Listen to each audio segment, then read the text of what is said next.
ইসলামী ব্যাংকের ক্ষেত্রেও একটা গোষ্ঠী অভিযোগ করছে যে অবৈধ হস্তক্ষেপ করা হচ্ছে, যেটা 12 বছর ধরে যেই আমানতকারীরা টাকা পাচ্ছিল না, ইনশাল্লাহ দেখবেন যে আগামী 1 বা 2 সপ্তাহ পরে সেই এনবিআইএফআই গুলো নিয়েও আমাদের কার্যক্রম শুরু হবে এবং তারা তাদের টাকা ফেরত পাবে না। আপনারা জানেন, আমরা যখন কাজ শুরু করি ব্যাংকিং সেক্টরের প্রায় 1/3 টাকা চুরি হয়ে গেছে আসলে, আর এই 35% 36% এনপিএল দিয়ে আমাদের যাত্রা শুরু। তো শুরু থেকে আমাদের যেটা চেষ্টা ছিল সেক্টরটাকে স্টেবিলাইজ করা প্রথম, তারপরে রিক্যাপিটালাইজ করা, এটা হচ্ছে নিয়ম যেটা, সেটাই আমরা করার চেষ্টা করছি। এর মধ্যে স্বাভাবিক নিয়মেই অনেক রকম, তো সোশ্যাল মিডিয়াতে গুজব, প্রথম গুজব ছিল সম্মিলিত ইসলামী ব্যাংক নিয়ে, যে সম্মিলিত ইসলামী ব্যাংকের কার্যক্রম বোধহয় বন্ধ হয়ে গেছে এই সরকার আসার পরে। আমি কয়েকটা টাইম লাইন বলতে চাই, একটু সময় নিচ্ছি, মাননীয় অর্থমন্ত্রী যদি অ্যালাউ করে। এটা তো আপনার সাবজেক্ট, আপনি সময় নিয়ে বলুন। হ্যাঁ, আমি সম্মিলিত ইসলামী ব্যাংকের কয়েকটা টাইম লাইন বলি। আমরা আমি ব্যক্তিগতভাবে দায়িত্ব নেই হচ্ছে 26শে ফেব্রুয়ারি, আর আসার পরে আমি দেখতে পাই যে আমাদের সম্মিলিত ইসলামী ব্যাংকের চেয়ারম্যান উনি রিজাইন করেছেন কিছুদিন পরে, এবং যাকে এমডি হিসাবে সিলেক্ট করা হয়েছে উনি অপারগতা প্রকাশ করেন।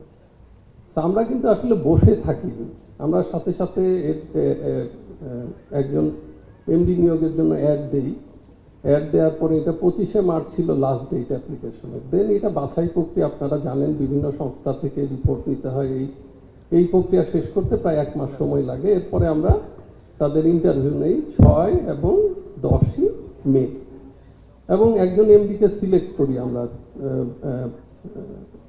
12 বা 13 তারিখের দিকে। দেন আমরা এটা আবার একটা মাননীয় অর্থমন্ত্রীর সভাপতিত্বে একটা কমিটি আছে, সেখানে অ্যাপ্রুভাল করতে হয়, পরবর্তীতে এটা মাননীয় প্রধানমন্ত্রীর অ্যাপ্রুভাল করতে হয়।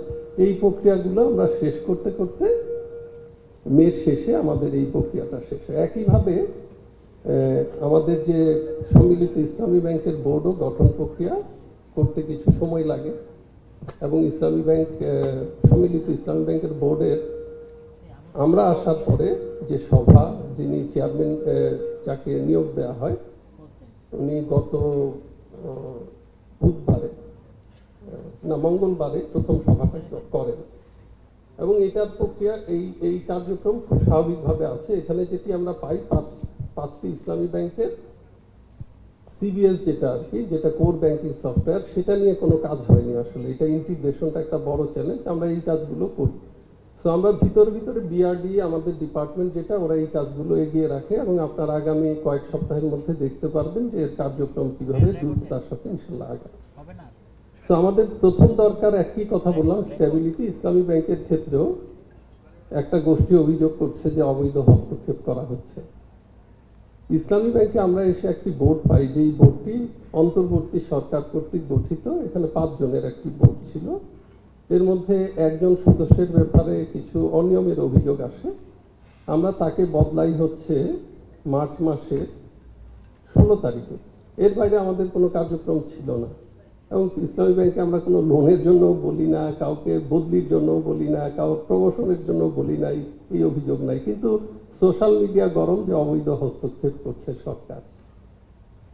তো এখন যেটা হয়েছে যে আমাদের ঈদের আগের দিন সকাল থেকে দেখলাম স্লোগান হচ্ছে যে চেয়ারম্যানের পদত্যাগ চাচ্ছে, তৎকালীন যিনি চেয়ারম্যান ছিলেন উনি বিকালে পদত্যাগ করেন।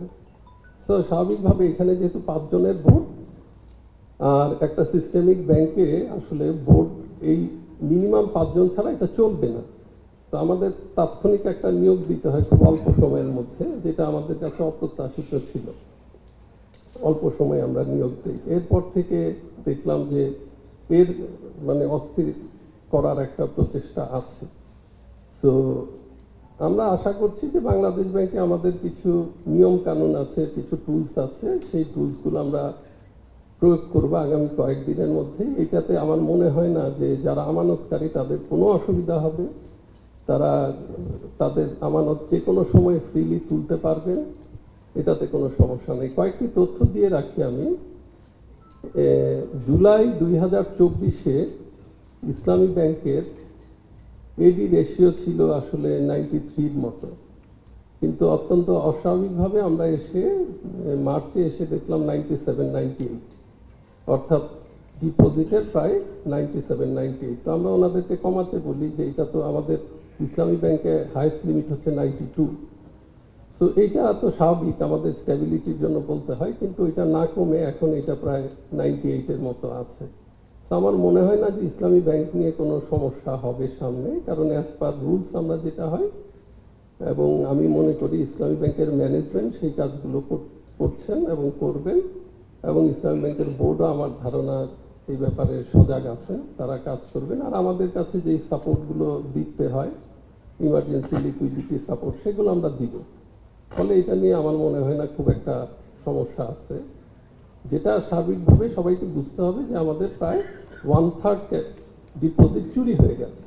তো এইরকম একটা ব্যাংকিং সিস্টেমকে স্ট্যাবিলাইজ করতে সবাইকে ধৈর্য ধরতে হবে, এবং আমি সমস্ত জনগণের সহযোগিতা চাই, ডিপোজিটারের সহযোগিতা চাই, এবং আমরা পর্যায়ক্রমে দেখবেন আপনারা দীর্ঘদিন জমে থাকা প্রবলেমও ইনশাল্লাহ আগামী সপ্তাহ বা পরের সপ্তাহ থেকে কয়েকটা এনবিএফআই নিয়ে প্রবলেম আছে, আমাদের সমাধান প্রক্রিয়া শুরু হচ্ছে।